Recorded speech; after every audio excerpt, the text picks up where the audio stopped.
You're on Radio 97, now resident lawyer Despina Priala of boutique law firm Priala Legal in Runaway Bay. With us every Thursday, she brings her legal expertise by providing some general advice on the latest of hot topics. And we've got some more hot topics to bring you. She has experience that spans more than 25 years in the area of property and commercial law. She also prepares wills as part of estate planning. Good morning to you, Despina. Good morning, Wayne. Good morning, Brooke. Good morning, Desi. Good morning, Wayno. This morning, I'm so excited. We have some very kind of unique topics to cover this morning. And first up is all to do with, I guess, a case of self-defense. So what is legal and illegal to carry on you? And pepper spray is something we've all heard of, but there's some very specific laws around pepper spray and where and when it can and can't be used. So, Despina, did you have fun doing your research on this one? I did have fun, actually, and I was listening to the intro again, Wayne, and yes, you are correct. I mainly do property and commercial law, so people might be thinking out there, why are we talking about pepper spray? I was going to say that we might need to change that intro slightly because stuff we've been covering these days have definitely changed up from property. Well, that's right. But look, as we've said before, this show is about empowering listeners with knowledge. Knowledge is power. So I do love to do that. And this is a very interesting topic. I've done my research. And when you've been around as long as I have, I guess you could research pretty much anything and advise on that to a certain degree. But look, I've looked into this and let's talk about, yes, the use of pepper spray in Australia. I found it fascinating myself. So let's talk about what is pepper spray. I think everyone would be aware of that, but let's just do a little intro about that. So pepper spray, also known as the capsicum or OC spray, it is made from chili peppers. It is sold in aerosols and it can cause temporary blindness, breathing difficulties, a burning sensation on the skin. But interestingly, there was a report done by the Crime and Misconduct Commission in Queensland that found it relatively safe, although it did create these temporary measures physically onto a person. So we want to talk about how can pepper spray be used? Is it prohibited? Is it not? And interestingly, all of the states and territories are pretty much all the same, except for one particular state in Australia. So let's go through this interesting information I found. All right, if you want to use your pepper spray, we're about to find out where you've got to move to. Yes. Stop before you do it now, yeah. Yes, so look, pepper spray is illegal in most states and territories of Australia. Let's put that out there. So this is not a show to advocate. Let's go buy pepper spray. First of all, you can't just go and buy pepper spray because in most states and territories it is illegal. So there is only one particular state in Australia that actually classes it as, I suppose you could call it illegal use. But before I mention that, when I did my research, it was clear to me that there was a contrast drawn between a controlled weapon versus a prohibited weapon. Okay, so in most states and territories of Australia, pepper spray is classed as a prohibited weapon. All right, so therefore it cannot be used legally. Now, of course, there are some exceptions to people like police officers, security guards, and the legislation in each state lists that. But the one particular state where it's considered a controlled weapon as opposed to a prohibited weapon is WA. Hey, WA. Why? Is there a reason, or when did it become legal? I did not have time to go back to the intention of why and the history of why WA provides it as a controlled weapon. There must be some sort of history to that.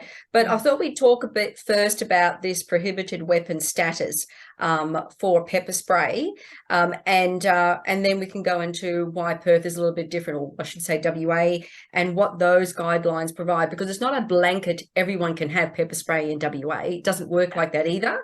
It's quite restricted. As opposed to being completely prohibited.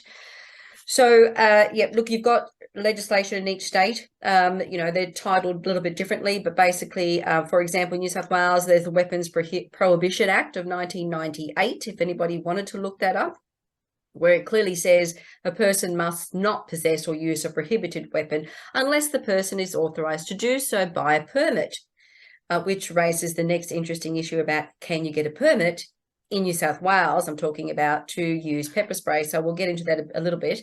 But it's clear that when you go through the definitions of what a prohibited weapon is, and that was interesting because when I went through, there's a whole range of items, if I could call it that, from nunchuckers to spears to all sorts of things that are classed as prohibited weapons, which includes this type of spray being pepper spray.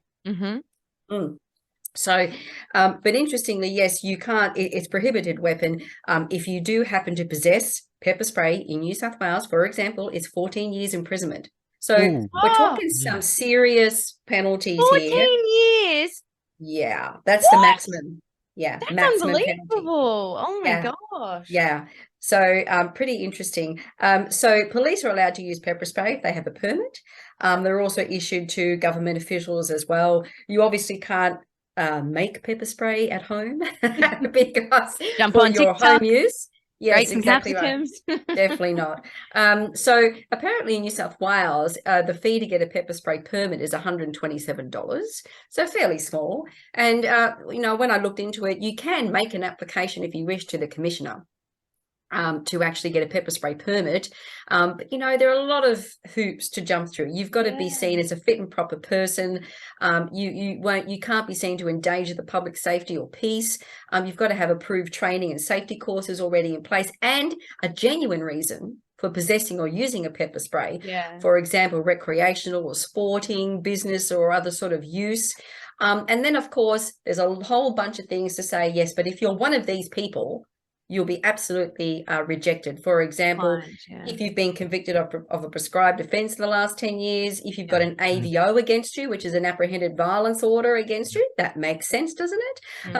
If you've been subject to a good behaviour bond, or you're a registrable person under the Child Protection Offenders Registration Act, so that was also listed. So that makes sense to me as well. Or basically, if they form the view you're just a risk to public safety if they give you a permit. So that all makes sense to me. But let's go to WA. So this was interesting. So in WA, yes, it's very clear it's considered or classified as a controlled weapon rather than a prohibited weapon. And it says here that you can carry and use pepper spray if it is for self-defense where you have reasonable grounds to require it. And then they went into some examples. So say, for example, because you've got to be able to prove that you've got these reasonable grounds as to why you want to carry pepper spray in WA. So then they did this contrast of, okay, a woman walking around during the day with no history of being attacked previously, right? That's not a good enough reason. As opposed to a woman, and they did refer in both instances to a woman, that a woman walking late at night, leaving work. So an immediate occupation of a nurse comes to mind in that industry. So a woman walking home late at night after work may have reasonable grounds to have a pepper spray on that person because she considers that it would be, she needs it for her safety and well-being. So that all makes sense to me. And of course, anyone who's been assaulted previously, right, that would also generate reasonable grounds perhaps to want to have a pepper spray with that person. So using those very reasons that you just mentioned there, and you also said that you can get a permit in New South Wales, for example, could you use any of those reasons that you've just mentioned as a justification for getting a permit in New South Wales? You could try, but it's a much higher threshold because it's actually considered a prohibited weapon, not a controlled weapon. So I think you'd find it pretty tough to get that. But certainly other categories in WA that they've listed, for example, are vulnerable, elderly, disabled people. Right. So you can imagine that some elderly people who may have been attacked or maybe not, but they feel vulnerable for whatever reason. Maybe they've had a break-in in their house or an attempted break-in. Maybe they live on their own. Maybe they don't have any family nearby or friends. So those types of vulnerable elderly people are other examples to protect their safety and well-being. So, I thought that was quite interesting. That WA sort of stood out amongst all the states and territories. Yes. In your expert opinion, after reading the permit process and everything in WA, do you think it would be a cool idea to possibly introduce it Australia-wide? Well, I mean, that's a little bit hard to If answer. it ain't broken, don't fix it. Yeah, I mean, I Yeah. think that it sort of gives rise to perhaps it being abused in some course. way, and we do have to be careful. Pepper spray does cause serious harm. I mean, I understand it's temporary, it's not permanent, but if it's used incorrectly, Oh, it's like any weapon, isn't it? Really. There's obviously a reason why WA has this in place, and it would go back to the history of this when the legislation first came out. And most of the legislations in the states were around in the 90s. You get the Victorian legislation, 1990. Same with Queensland, 1990. Tasmania actually had it from 1935. So, I mean, there you go. you know, it's it's interesting, but no, let's not maybe tamper with or suggest that legislation should be changed to what it is today. That's not what we're trying to do. But I thought that would be interesting if anybody's out there trying to get pepper spray on the internet. I did actually Google them. I think it's called Mace Australia, but it's set up so you can only obviously buy it if you're in WA. So it's not set up for you to just buy on the internet if you live in any other state. And they certainly shouldn't be doing that. And you're risking imprisonment too. So absolutely. It doesn't sound wise. It is funny though, if we were broadcasting this show in the US, could you imagine them hearing this? every Joe Blow has a gun and they're like, oh, the permits are tight here in Queensland just to get pepper spray. I like to think we're a little bit distinguished from the US in many ways. So. I like to think so too. Thank you so much, Despina, for that one. And coming up next, very shortly, an interesting question posed by Darren. Thank you so much for sending this in, Darren, in regards to driving and eating at the same time. What is legal? What isn't? I think the lines are a little bit blurred. That's coming up with Despina Priala on Talking Law in just a moment.